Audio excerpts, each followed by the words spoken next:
ကျွန်တော်နာမည်နိုင်လင်းထွန်းပါကျွန်တော်ကဒီနေ့သင်ခန်းစာလေးမှာဆိုရင် Photoshop software နဲ့ကျွန်တော်တို့စဝိုင်း logo design လေးတစ်ခုဖြစ်အောင်ကျွန်တော်တို့ဖန်တီးတဲ့နီလန်လေးကိုဒီသင်ခန်းစာလေးမှာကျွန်တော်ကလက်တွေ့သင်ပြပေးသွားမှာဖြစ်ပါတယ်ဒါကြောင့်ကျွန်တော်တို့ Photoshop နဲ့စဝိုင်း logo design လေးတစ်ခုဖြစ်အောင်ဖန်တီးချင်တာဖြစ်တဲ့အတွက်ကျွန်တော်တို့ Photoshop software လေးကျွန်တော်တို့ဖွင့်လိုက်ပါမယ် Photoshop software လေးဖွင့်ပြီးသွားပြီဆိုတာနဲ့ကျွန်တော်တို့စာရွက်လေးအသစ်တစ်ရွက်အနေနဲ့ပထမဆုံးခေါ်ပေးရမှာဖြစ်ပါတယ်အဲ့တော့ကိုကစာရွက်ခေါ်မယ်ဆိုရင်ဒီနေ့သင်ခန်းစာလေးကစဝိုင်း logo design လေးပြုလုပ်ချင်တာဖြစ်တဲ့အတွက်ကိုပြုလုပ်မဲ့စဝိုင်း logo လေးကကျွန်တော်တို့ဘလောက်စာရွက် site လေးပေါ်မှာတင်ပြီးတော့လုပ်ချင်တာလဲဆိုတာလေးကိုတော့ပထမဆုံးအနေနဲ့စဉ်းစားပေးရမှာဖြစ်ပါတယ်အဲ့တော့ကျွန်တော်ကတော့ဒီမှာနမူနာအနေနဲ့ပြုလုပ်ပြပေးသွားမှာဖြစ်တဲ့အတွက်လေးလက်မှပတ်ချလဲရှိတဲ့စာရွက်လေးပေါ်မှာတင်ပြီးတော့ပဲကျွန်တော်ကပြုလုပ်ပြပေးသွားမှာဖြစ်ပါတယ်အဲ့တော့မိတ်ဆွေတွေကလက်တွေ့လိုက်ပြီးတော့လေ့ကျင့်တဲ့အခါမှာဆိုရင်တော့ကိုကနှစ်လက်မှပတ်ချလဲရှိတဲ့စဝိုင်း logo လေးဖန်တီးချင်တာလားသုံးလမှပတ်ချလဲရှိတဲ့စဝိုင်း logo လေးလားပေါ့နော်ကိုကြိုက်နေတဲ့စာရွက် site လေးကိုခေါ်ပြီးတော့မှပြုလုပ်လို့ရပါတယ်အခုဒီမှာတော့ကျွန်တော်ကလေးလက်မှရှိတဲ့စာရွက်လေးပေါ်မှာပြုလုပ်ပြပေးသွားမှာဖြစ်တဲ့အတွက်လေးလက်မှပတ်ချလဲရှိတဲ့စာရွက်တစ်ရွက်ကျွန်တော်ခေါ်လိုက်ပါမယ်စာရွက်အသစ်ခေါ်မယ်ဆိုရင်တော့ file ကနေပြီးတော့ new ဆိုတာနဲ့ခေါ်လို့ရတယ် keyboard ကနေပြီးတော့ control နဲ့ n နဲ့ကိုနှိပ်ပြီးတော့လဲခေါ်လို့ရပါတယ်ကိုကြိုက်နေတဲ့နီလန်နဲ့ခေါ်ပေါ့နော်အခုဒီမှာတော့ကျွန်တော်က file ကနေပြီးတော့ new ဆိုတာလေးနဲ့ခေါ်လိုက်တယ်ဒီမှာကျွန်တော်တို့ new document ပေါက်လေးကြာလာပါတယ်စာရွက်တစ်ရွက်ခေါ်တဲ့ပေါက်လေးအဲ့တော့ဒီထဲမှာကျွန်တော်တို့ name ဆိုတဲ့နေရာလေးမှာနာမည်ကိုပေးခြင်းလဲပေးခဲ့လို့ရတယ်မပေးဘဲဒီတိုင်းထားခဲ့လို့လဲကျွန်တော်တို့ရပါတယ်ဒီမှာတော့ကျွန်တော်ကပေးလိုက်မယ်နော် circle logo design ဆိုပြီးတော့မှခေါင်းစဉ်လေးတက်ခဲ့လိုက်မယ်ပြီးရင်ကျွန်တော်တို့ကလေးလက်မပတ်ချလဲရှိတဲ့စာရွက်လေးတစ်ရွက်ယူမှာဖြစ်တဲ့အတွက်inch ဆိုတာလေးကိုဒီနေရာမှာကျွန်တော်တို့ရွေးပေးထားရမယ်တခြားကျွန်တော်တို့ pixel တွေ millimeter တွေ centimeter တွေဝင်နေတယ်ဆိုရင်တော့ဒီနေရာလေးမှာ inch ဆိုတာလေးကိုရွေးပေးထားရပါမယ် inch ဆိုတာကလက်မကိုပြောတာဖြစ်ပါတယ်ပြီးရင်ဒီမှာကျွန်တော်တို့အလျားကလေးလက်မကျွန်တော်တို့တက်လေးနဲ့ခုံပြီးတော့နောက်အကွက်တွေကိုဆင်းလို့ရတယ်အမြင့်ကလည်းကျွန်တော်တို့လေးလက်မထားပါမယ် resolution ကို300ထားမယ်color mode မှာကျွန်တော်တို့က CMYK color mode လေးကိုပဲထားပေးပါမယ်ဒါလေးတွေအားလုံးရွေးပြီးသွားပြီဆိုရင်တော့ကျွန်တော်တို့ okay ဆိုတာလေးကိုနှိပ်လိုက်ပါမယ်okay နှိပ်လိုက်တယ်နှိပ်လိုက်တာနဲ့ကျွန်တော်တို့ဒီမှာလေးလက်မပတ်ချလဲရှိတဲ့စာရွက်လေးတစ်ရွက်ရလာပြီအဲ့တော့ဒီထဲမှာကျွန်တော်တို့ကစဝိုင်း logo design လေးတစ်ခုဖြစ်အောင်ဖန်တီးချင်တာဖြစ်တဲ့အတွက်စဝိုင်းလေးကျွန်တော်တို့အရင်ဆုံးဆွဲပေးရမယ်အဲ့တော့ Photoshop software ထဲမှာပါတဲ့ tool တွေထဲမှာစဝိုင်းဆွဲချင်တဲ့အခါမှာဆွဲလို့ရတဲ့ tool က2ခုရှိတယ်เนาะကျွန်တော်တို့ဒီမှာအပေါ်ဆုံးမှာ elliptical marquee tool နဲ့လည်းကျွန်တော်တို့ selection ပေးပြီးတော့စဝိုင်းဆွဲလို့ရတယ်ဒီရဲ့ကျွန်တော်တို့ shape တွေဆွဲတဲ့အထဲမှာ elliptic tool ဆိုတာနဲ့လည်းကျွန်တော်တို့စဝိုင်းဆွဲလို့ရပါတယ်ဒီနှစ်ခုတည်းကနေပြီးတော့ကိုကြိုက်နေတဲ့ tool နဲ့ကျွန်တော်တို့စဝိုင်းတစ်ခုကျွန်တော်တို့ဖန်တီးလို့ရပါတယ်အခုဒီမှာတော့ကျွန်တော်က elliptical marquee tool လေးနဲ့ကျွန်တော်တို့အသုံးပြုပါမယ်သူ့ရဲ့ shortcut key ဆိုရင်တော့ M ကိုနှိပ်ပြီးတော့ခေါ်လို့ရတယ်เนาะအခုဒီမှာ elliptical marquee tool လေးကိုကျွန်တော်တို့ toolbox ကနေပြီးတော့ခေါ်လိုက်တယ်ပြီးရင်ကျွန်တော်တို့စဝိုင်းလေးတစ်ဝိုင်းဆွဲလိုက်ပါမယ်စဝိုင်းကိုကျွန်တော်တို့အညီအညာဝိုင်းဆက်ဆက်လေးဖြစ်အောင်ဆွဲချင်တာဖြစ်တဲ့အတွက် keyboard ကနေပြီးတော့ရှစ်ကိုလက်ကဖိပြီးတော့ကျွန်တော်တို့ဆွဲလိုက်ပါမယ်ဒါဆိုရင်တော့ကျွန်တော်တို့စဝိုင်းလေးတစ်ဝိုင်းရလာမှာဖြစ်ပါတယ်အဲ့တော့အခုကျွန်တော်တို့စဝိုင်းလေးတစ်ဝိုင်းတော့ဖန်တီးပြီးသွားပြီဖန်တီးပြီးသွားတဲ့အခါမှာသူ့ကိုကျွန်တော်တို့အယောင်လေးဖြည့်ဖို့ရာအတွက်ကျွန်တော်တို့ layer ပေါက်လေးမှာတစ်ချက်ကြည့်ပေးမယ်အခုလောလောဆယ်ဒီမှာ layer ပေါက်မှာ background layer ဆိုပြီးတော့မှ layer တစ်ခုပဲရှိနေတယ်ကျွန်တော်တို့ကဒီရဲ့စဝိုင်းကို layer အသစ်တစ်ခုအနေနဲ့တီးသန့်တိုးပြီးတော့မှအယောင်လေးဖြည့်ခဲ့ချင်တာဖြစ်တဲ့အတွက် layer အသစ်လေးခေါ်ပါမယ် layer အသစ်ခေါ်ချင်တဲ့အခါမှာကျွန်တော်တို့ layer ပေါက်ရဲ့အောက်နားလေးမှာ new layer ပေါက်လေးရှိတယ်ဒါမှမဟုတ်ကျွန်တော်တို့ keyboard ကနေပြီးတော့ control ရဲ့ရှေ့ရဲ့ n ရဲ့ကိုနှိပ်ပြီးတော့ new layer ဆိုတဲ့ဘောက်လေးကိုခေါ်လို့ရတယ် okay နှိပ်လိုက်ပါမယ်ဒီမှာကျွန်တော်တို့ layer 1ဆိုပြီးတော့မှ layer လေးအသစ်တစ်ခုအနေနဲ့ထပ်ပြီးတော့တိုးလာမှာဖြစ်ပါတယ်ဒါဆိုကျွန်တော်တို့ဒီရဲ့ဆွဲထားတဲ့စဝိုင်းလေးက layer 1ဆိုတဲ့ပုံမှာကျွန်တော်တို့အရောင် color လေးဖြည့်လို့ရသွားပြီဖြစ်ပါတယ်အဲ့တော့ကျွန်တော်ကဒီစဝိုင်းလေးကိုအယောင် color ကိုအတွင်းထဲက color ထည့်ချင်တာမဟုတ်ဘူးဒီရဲ့ selection ပေးထားတဲ့အပြင်စတုပ်ဘောင်လေးပဲအယောင်ထည့်ချင်တာဖြစ်တဲ့အတွက်ကျွန်တော်တို့ edit ထဲကနေပြီးတော့မှ edit menu တွေကနေပြီးတော့စတုပ်ဆိုတာလေးကိုကျွန်တော်တို့သွားပေးရမှာဖြစ်ပါတယ်ဒါကိုကျွန်တော်တို့ edit ထဲကနေစတုပ်ကိုဒီတိုင်းမသွားချင်ဘူးကျွန်တော်တို့ keyboard shortcut ကနေပြီးတော့သွားချင်ပါတယ်ဆိုရင်လည်းရပါတယ် keyboard ကနေပြီးတော့ order လေးကိုလက်ကဖိထားမယ် E ရဲ့ S ရဲ့ကိုနှိပ်လိုက်တယ်ဆိုရင်စတုပ်ဆိုတဲ့နေရာလေးကိုရောက်သွားမှာဖြစ်ပါတယ်ဒါကတော့ကျွန်တော်တို့ keyboard shortcut နဲ့အမြန်သုံးတဲ့နီလန်လေးပေါ့နော်အဲ့တော့ color မှာကျွန်တော်တို့အမဲရောင်လေးပဲထားလိုက်ပါမယ် okay ပေးလိုက်မယ် သူ့ရဲ့စတုပ်ဆိုင်ကိုကျွန်တော်တို့20များမိမယ်ကျွန်တော်တို့15လောက်ပဲထားကြည့်လိုက်ပါမယ် okay လို့နှိပ်ကြည့်လိုက်ပါမယ်ဒါဆိုရင်ကျွန်တော်တို့ဒီမှာစက်ဝိုင်းလေးမှာဘေးပေါင်စတုပ်အနက်ရောင်လေးကျွန်တော်တို့ဝင်လာမှာဖြစ်ပါတယ်ဒါလေးကျွန်တော်တို့ဝင်လာပြီဆိုရင်တော့ဒီမှာကျွန်တော်တို့ selection ပေးထားတာလေးကမပြုတ်သေးဘူးဖြစ်နေတယ်အဲ့တော့ဒီရဲ့ selection လေးကိုပြန်ပြီးတော့မှဖြုတ်လိုက်ပါမယ် control နဲ့ D ပါ selection လေးပြန်ဖြုတ်လိုက်တာပါအခုဒါဆိုရင်စက်ဝိုင်းလေးတစ်ဝိုင်းတော့ကျွန်တော်တို့ကရသွားပြီပြီးရင်နောက်ထပ်စက်ဝိုင်းလေးတစ်ဝိုင်းကျွန်တော်ထပ်ပြီးတော့မှဆွဲလိုက်ပါအောင်မယ်ရှစ်ကိုလက်ကဖိပြီးတော့စက်ဝိုင်းလေးတစ်ဝိုင်းကျွန်တော်ဆွဲလိုက်ပါတယ်အဲ့တော့သူ့ကိုလည်းဒီနားလေးမှာကျွန်တော်တို့ထားလိုက်မယ်အစောနောက်ကလိုပဲ layer အသစ်လေးထပ်ပြီးတော့ခေါ်လိုက်မယ် control ရဲ့ရှစ်ရဲ့ N ရဲ့ okay နှိပ်လိုက်မယ် layer 2ဆိုပြီးတော့ layer အသစ်လေးဝင်လာပါတယ်ဒါကိုကျွန်တော်တို့စတုပ်ဖောင်လေးထပ်ပြီးတော့ဖြည့်လိုက်မယ် order es နဲ့ထပ်ပြီးတော့ဖြည့်လိုက်မယ်ဒီတစ်ခါတော့ကျွန်တော်တို့စတုပ် site ကို10လောက်ပဲထားလိုက်ပါမယ် okay ဆိုပြီးတော့ပေးလိုက်မယ် control နဲ့ D ကိုနှိပ်ပြီးတော့ selection လေးကိုပြန်ပြီးတော့ဖြုတ်လိုက်မှာဖြစ်ပါတယ်အခုဒါဆိုရင်ကျွန်တော်တို့စက်ဝိုင်းလေးနှစ်ဝိုင်းကျွန်တော်တို့ရလာပြီဖြစ်ပါတယ်ပြီးရင်ဒီစက်ဝိုင်းလေးတွေကိုကျွန်တော်တို့နေရာထားအသွလေးတွေပြန်ပြီးတော့ရွှေ့ချင်တာဖြစ်တဲ့အတွက် keyboard ကနေပြီးတော့ V ကိုနှိပ်ပြီးတော့မူတူးလေးကိုခေါ်လိုက်မယ်သူတို့စက်ဝိုင်းလေးနှစ်ခုလုံးကိုဆက်လက်လေးပေးလိုက်ပါမယ်အပေါ်က option bar လေးမှာကျွန်တော်တို့အလဲ center လေးကိုချိန်မယ်အလဲ center လေးကိုချိန်လိုက်ပါမယ်ဒီလိုမျိုးကျွန်တော်တို့ချိန်လိုက်လို့ရတယ်เนาะအဲ့တော့အခုဒါဆိုရင်ကျွန်တော်တို့စက်ဝိုင်းလေးနှစ်ခုကျွန်တော်တို့ရသွားပြီအဲ့တော့ဒီရဲ့စက်ဝိုင်းထဲမှာကျွန်တော်တို့ကစာလေးရေးချင်တာဖြစ်တဲ့အတွက်စာရေးချင်တယ်ဆိုရင်တော့ကျွန်တော်တို့ဒီမှာဒီရဲ့ကျွန်တော်တို့ elliptical marquee tool လေးနဲ့ဆွဲလို့မရတော့ဘူးအဲ့တော့ဒီစာရေးချင်တာကဒီစက်ဝိုင်းရဲ့အတွင်းကြမှာအဝိုင်းပုံသဏ္ဍာန်ပဲဆွဲချင်တာဖြစ်တဲ့အတွက်ကျွန်တော်တို့ရှိတ်ထဲကနေပြီးတော့ elliptical tool လေးယူလိုက်မယ်ပြီးရင်ကျွန်တော်တို့ဒီမှာရှစ်ကိုဖိပြီးတော့မှကျွန်တော်တို့စက်ဝိုင်းလေးကိုဝိုင်းဆက်ဆက်လေးပြန်ပြီးတော့မှဆွဲလိုက်ပါမယ်အခုဆွဲလိုက်တဲ့အခါမှာသူကကာလာကြီးဝင်နေတယ်ကျွန်တော်တို့ကကာလာမထားချင်ဘူးကျွန်တော်တို့ပြန်ပြီးတော့မှဒီကအပေါ်က option bar လေးမှာကျွန်တော်တို့ပတ်ဆိုတာလေးကျွန်တော်တို့ရွေးလိုက်လို့ရပါတယ်အဲ့တော့ shade ထဲမှာကျွန်တော်တို့ဒီမှာသူ့ရဲ့စတုပ်ကာလာမှာ none ဆိုတာလေးထားပေးလိုက်ပါမယ်ပြီးရင်တော့ကျွန်တော်တို့ဒီမှာပတ်ဆိုတာလေးရွေးလိုက်ပါမယ်အခုဒီလိုမျိုးအနေထားလေးရသွားအဲ့တော့ဒီအနေထားလေးပေါ်မှာကျွန်တော်တို့ကဒီရဲ့စဝိုင်းလေးပေါ်မှာပဲစာတွေလိုက်ပြီးတော့မှရေးချင်တာဖြစ်တဲ့အတွက်ကျွန်တော်တို့ keyword ကနေပြီးတော့ T ကိုနှိပ်ပြီးတော့ type 2လေးကိုခေါ်လိုက်ပါမယ်ပြီးရင်တော့ကျွန်တော်တို့ကာဆာလေးကိုသူ့ရဲ့စဝိုင်းလေးပေါ်မှာကျွန်တော်တို့အညီညာလေးတင်ပေးရမှာဖြစ်ပါတယ်မောက်ရဲ့ pointer လေးမှာတစ်ချက်ကြည့်ပေးမယ်ဒီလိုမျိုးကြားလို့မရဘူးကျွန်တော်တို့သူ့ရဲ့စဝိုင်းလိုင်းချောင်းလေးပေါ်မှာအခုလိုပုံစံလေးကျွန်တော်တို့ကြာနေမှာရပါမယ်ကလစ်လေးတစ်ချက်ထောက်လိုက်ပါမယ်ဒါဆိုရင်တော့သူကစဝိုင်းလေးအတိုင်းပဲကျွန်တော်တို့စာလေးတွေလိုက်ပြီးတော့မှရေးပေးသွားမှာဖြစ်ပါတယ်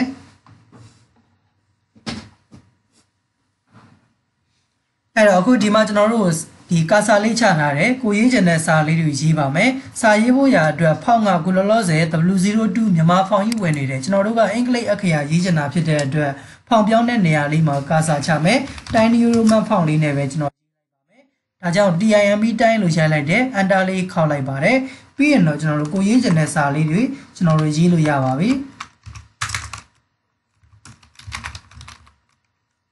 E2B computer training ဆိုပြီးတော့မှရေးလိုက်ပါတယ်ရေးပြီးသွားပြီဆိုရင်တော့ကျွန်တော်တို့ဒီမှာမှုတူလေးကိုကျွန်တော်ခေါ်လိုက်ပါမယ်ပြီးရင်ဒီကောင်လေးတွေကိုကျွန်တော်တို့အနေအထားလေးတွေပြန်ပြီးတော့မှချိန်ပေးလိုက်ပါမယ် control နဲ့ T နဲ့ကိုနှိပ်ပြီးတော့သူ့ရဲ့ဒီစဝိုင်း site လေးကိုလည်းကျွန်တော်တို့အကြီးအသေးပြုလုပ်လို့ရတယ်ပေါ့နော် T ကိုယူပါမယ်ကာဆာလေးချပါမယ်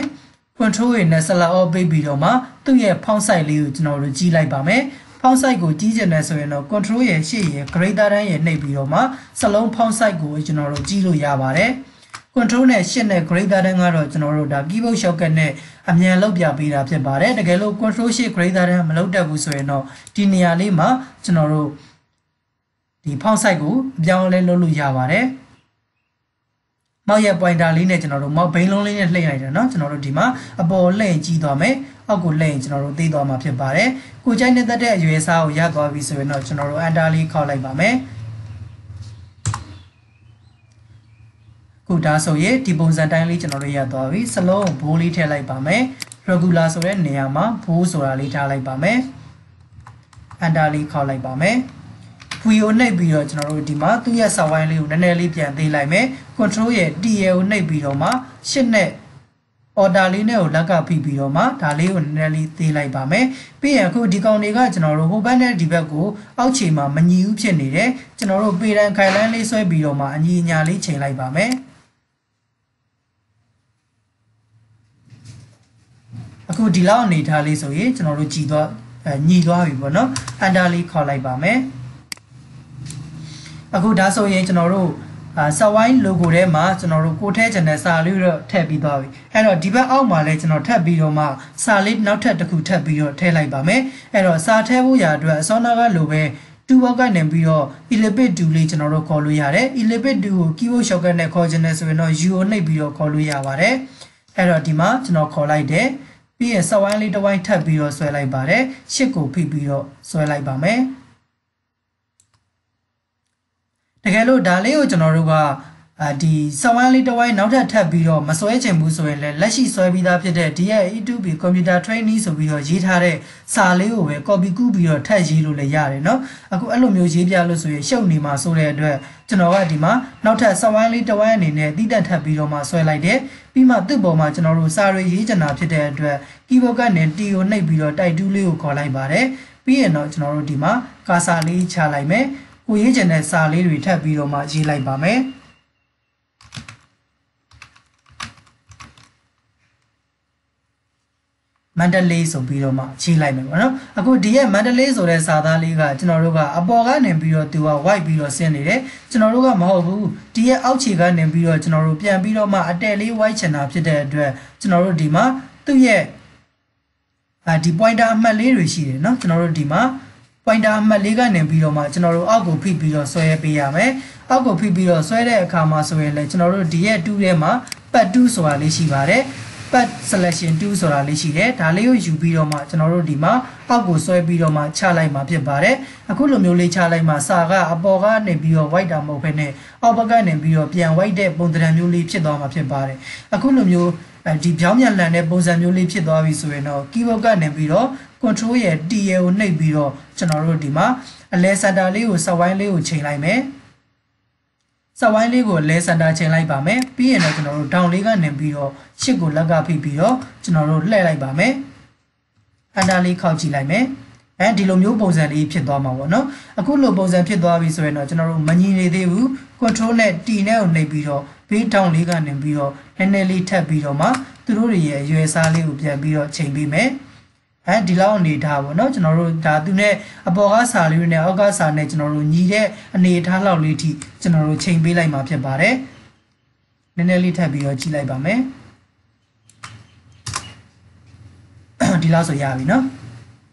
အဲ့တော့ဒါလေးပြီးသွားပြီဆိုရင်ခုလောလောဆယ်ကျွန်တော်တို့က pad selection 2 ဝင်နေတယ်မူတူးလေးကိုပြန်ပြီးတော့ခေါ်လိုက်လို့ရပါတယ်အပြင်မှာကလစ်ထောက်ကြည့်လိုက်မယ်အခုလိုပုံစံတိုင်းလေးဖြစ်နေတယ်သူတို့တွေကိုကျွန်တော်တို့ဟိုဘက်ဒီဘက်မညီနေသေးဘူးဆိုရင်လည်းခိုင်လိုင်းလေးပေးပြီးတော့ပြန်ပြီးတော့ညှိလို့ရတယ်เนาะကျွန်တော်တို့အခုဒါဆိုရင်တော့ဒီပုံစံတိုင်းလေးရသွားပြီကျွန်တော်တို့ဒီနားလေးမှာလွတ်နေတဲ့နေရာလေးတွေမှာဒါကျွန်တော်တို့ဒီဇိုင်းလေးတစ်ခုခုလောက်ရှေ့လေးတစ်ခုခုဆွဲပြီးတော့မှထည့်ခဲ့လိုက်မယ်ပေါ့နော်အဲ့တော့ဒါလေးကိုထည့်ဖို့ရာအတွက်ကျွန်တော်တို့2ပေါက်ထဲမှာcustom shape 2ဆိုတာလေးကျွန်တော်တို့ပါတယ်အဲ့တော့ဒီထဲကနေပြီးတော့မှကျွန်တော်တို့ custom shape 2ကိုခေါ်လိုက်မယ် right click နှိပ်ပြီးတော့မှကိုထဲကျန်တဲ့ design လေးတွေရှာလို့ရပါတယ်ဒီထဲမှာเนาะအခုဒီထဲမှာကျွန်တော်ကတော့ကျဲပုံစံလေးကျွန်တော်ထည့်လိုက်မယ်အဲ့တော့ဒီထဲကနေပြီးတော့ကျဲပုံစံလေးကျွန်တော်ရှာလိုက်ပါတယ်ကျဲလေးဆွဲလိုက်ပါမယ်ရှစ်ကိုဖိပြီးတော့ကျဲလေးကိုအညီညာလေးဆွဲလိုက်ပါမယ်အခုကျဲမှာကျွန်တော်တို့ကအမဲရောင်လေးထည့်ချင်တာဖြစ်တဲ့အတွက်အခုလောလောဆယ်သူကပတ်အနေနဲ့ဝင်နေတယ်ပေါ့เนาะကျွန်တော်တို့ကဒါကို option bar လေးမှာ shape ဆိုတာလေးကိုပြန်ပြီးတော့ပြောင်းလိုက်မယ်ကျွန်တော်တို့ color မှာအမဲအောင်လေးပဲထားလိုက်ပါမယ်အဲ့တော့ဒါလေးနဲ့ပြန်ပြီးတော့ဆွဲလိုက်မယ်အမဲအောင်လေးပဲထားလိုက်ပါမယ်အခုဒါဆိုရင်ကျွန်တော်တို့ဒီမှာကျဲပုံသဏ္ဍာန်လေးတစ်ခုဆွဲပြီးသွားပြီဖြစ်ပါတယ်အဲ့တော့ဒီရဲ့ကျဲလေးကို copy လေးပွားလိုက်မယ်order လေးကိုလက်ကပြီးမောင်းရဲ့လက်ကလစ်လေးနဲ့ဖိဆွဲပြီးတော့မှ copy လေးပွားလိုက်မယ် control T ကိုနှိပ်ပြီးတော့ကျွန်တော်တို့ pre transform tool လေးနဲ့ကျယ်လေးကိုကျွန်တော်တို့နည်းနည်းလေးဟိုဘက်ဒီဘက်လှည့်လိုက်မယ်ပြီးရင်တော့သေးလိုက်ပါမယ်ဒါလေးကတော့ကြည့်ကောင်းဒီဇိုင်းလေးပြန်ပြီးတော့ပေါ်တာပေါ့နော်လွတ်နေတဲ့နေရာတွေမထားချင်လို့ပါအဲ့တော့ order လေးကိုလက်ကပြီးကျွန်တော်တို့ဒီနားလေးမှာလည်းထပ်ပြီးတော့မှသူနဲ့ညီတူညီမျှလေးကြည့်ကောင်းလေးကျွန်တော်တို့ဒီဇိုင်းလေးပြန်ပြီးတော့ပေါ်လိုက်ပါမယ် အခုလိုနေထားလေးကျွန်တော်တို့ရသွားပြီဖြစ်ပါတယ်အဲ့တော့ဒီရဲ့ gel လေး3ခုကိုကျွန်တော်တို့ဆက်လက်ပေးပြီးတော့ဒီဘက်ချမ်းမှာလည်း copy ကူးလိုက်မယ်အဲ့တော့ layer ပေါင်းလေးမှာတစ်ချက်ကြည့်ပေးပါ gel ဆွဲထားတာလေးက shade 1ရယ် shade 1 copy ရယ် shade 1 copy 2ရယ်ပေါ့နော်အဲ့တော့ဒါလေး3ခုကိုဆက်လက်ပေးပါမယ်အပေါ်ဆုံးအကောင်ဆက်လက်ပေးထားတယ်အောက်ကဟာတွေပါဆက်လက်ပေးချင်တာဖြစ်တဲ့အတွက်ရှစ်ကိုလက်ကဖိပြီးတော့ဆက်လက်လေးပေးလိုက်မယ်ပြီးရင်သူတို့ layer တွေကိုကျွန်တော်တို့တစ်ခုတည်းအနေနဲ့ layer 3ခုလုံးပေါင်းပလိုက်ပါမယ် control နဲ့ e နဲ့ကိုနှိပ်ပြီးတော့ပေါင်းပြလိုက်ပါတယ်ပြီးရင်တော့ဒါလေးကိုကျွန်တော်တို့ order လေးကိုလက်ကဖိတယ်မောက်ရဲ့လက်ကလေးလေးကိုဖိဆွဲပြီးတော့ copy ကူးလိုက်ပါတယ်ရှစ်ကိုပါဖိပြီးတော့တက်လေး copy ကူးလိုက်ပါမယ်ဒါဆိုရင်တော့ဒီဘက်ကိုကျွန်တော်တို့ copy ကူးပြီးသားလေးရသွားပြီအဲ့တော့ဒီကောင်လေးကိုကျွန်တော်တို့ဟိုဘက်ဒီဘက်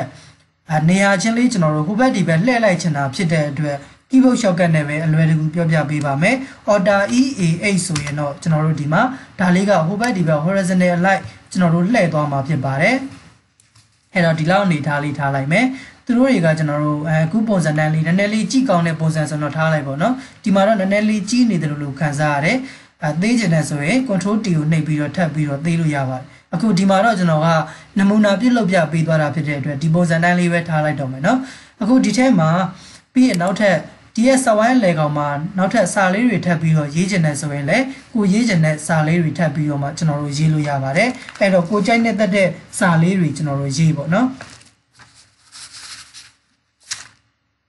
အဲ့တော့ဒီမှာ TO ယူပါတယ်ကျွန်တော်တို့ကာစာလေးချလိုက်ပါမယ်ကာစာကကျွန်တော်တို့ဒီမှာချလိုက်လို့ဆိုရင်သူကအပေါ်ကရှိတ်တွေထဲမှာကျွန်တော်တို့ဝင်နေတယ်เนาะအဲ့တော့ enter လေးခောက်ပါမယ်ဒီရဲ့ကျွန်တော်တို့အပြင်ဘက်လွတ်တဲ့နေရာမှာကာစာလေးချလိုက်လို့ရပါတယ်ကာစာချပြီးသွားပြီဆိုရင်တော့ကိုရေးချင်တဲ့စာလေးတွေကျွန်တော်တို့ရေးလို့ရပါတယ်ဒါကနမူနာလေးလောက်ပြပေးတာဖြစ်တဲ့အတွက်ကျွန်တော်ကဒီမှာစာလေးတွေကိုကျွန်တော်ရှောက်ပြီးတော့မှထည့်နေတာเนาะဒီလိုပုံစံလေးတွေလောက်တက်အောင်လို့ပါ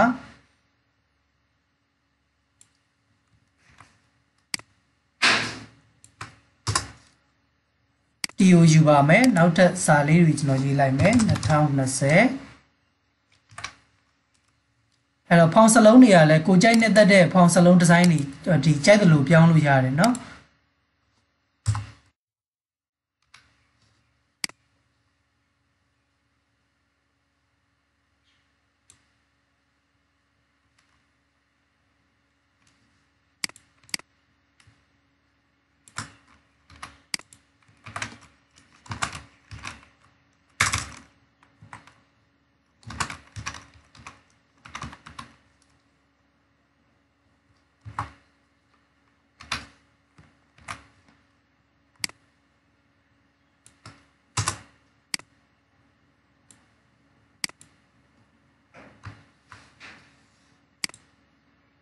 အဲ့တော့ဒီမှာဒီလိုလေးပဲထားလိုက်ပါမယ်အဲ့တော့ဒီ guideline လေးကကျွန်တော်တို့မလိုအပ်တော့ဘူး guideline လေးပေါ်မှာ mouse ရဲ့ pointer လေးကိုဒီလိုမျိုးလေးပေါ်အောင်ထောက်ပါမယ်သူ့ကိုပေတံလေးပေါ်မှာပြင်တင်လိုက်ရင် guideline လေးကပျောက်သွားမှာဖြစ်ပါတယ်အခုဒါဆိုရင်တော့ကျွန်တော်တို့ Photoshop ထဲမှာကျွန်တော်တို့စက်ဝိုင်း logo လေးတခုကျွန်တော်တို့ဖန်တီးပေးသားလေးဖြစ်သွားပြီဖြစ်ပါတယ်အဲ့တော့ဒီကောင်လေးကိုကျွန်တော်တို့ကိုယ်တိုင်ပြုလုပ်တက်လောက်မယ်လို့ထင်ပါတယ်ကိုယ်တိုင်လက်တွေ့လိုက်ပြီးတော့အခုလိုမျိုးပုံစံလေးလိုက်ပြီးတော့လေ့ကျင့်ကြည့်ပေးပါအကယ်၍ကိုယ်တိုင်လေ့ကျင့်ကြည့်တဲ့အခါမှာကျွန်တော်တို့မလုပ်တတ်တဲ့နေရာလေးတွေရှိတယ်ကျွန်တော်သင်ပေးတာနားမလည်လိုက်တဲ့နေရာလေးတွေရှိရဲဆိုရင်လည်းကျွန်တော်ကိုပြန်ပြီးတော့မှမေးမြန်းပေးလို့ရပါတယ်အကယ်၍ကိုယ်တိုင်လေ့ကျင့်ပြီးသွားပြီကိုလည်းအမှန်တကယ်အခုလိုပုံစံလေးတွေပြုလုပ်တတ်နေပါပြီဆိုရင်တော့ဒီသင်ခန်းစာရဲ့ comment လေးမှာ DOND dance ဆိုပြီးတော့မှရေးခဲ့ပေးပါအောင်ခင်ဗျာဒါမှကျွန်တော်သင်တဲ့သင်ခန်းစာတွေကိုဘယ်သူကတော့အမှန်တကယ်လိုက်ပြီးတော့လက်တွေ့လေ့ကျင့်နေပါတယ်ဆိုတာလေးကိုလည်းကျွန်တော်လည်းသိရအောင်လို့ပါအခုဒါဆိုရင်တော့ဒီသင်ခန်းစာလေးကိုကျွန်တော်ဒီမှာပဲရနာလိုက်ပါမယ်အားလုံးအဆင်ပြေကြပါစေခင်ဗျာ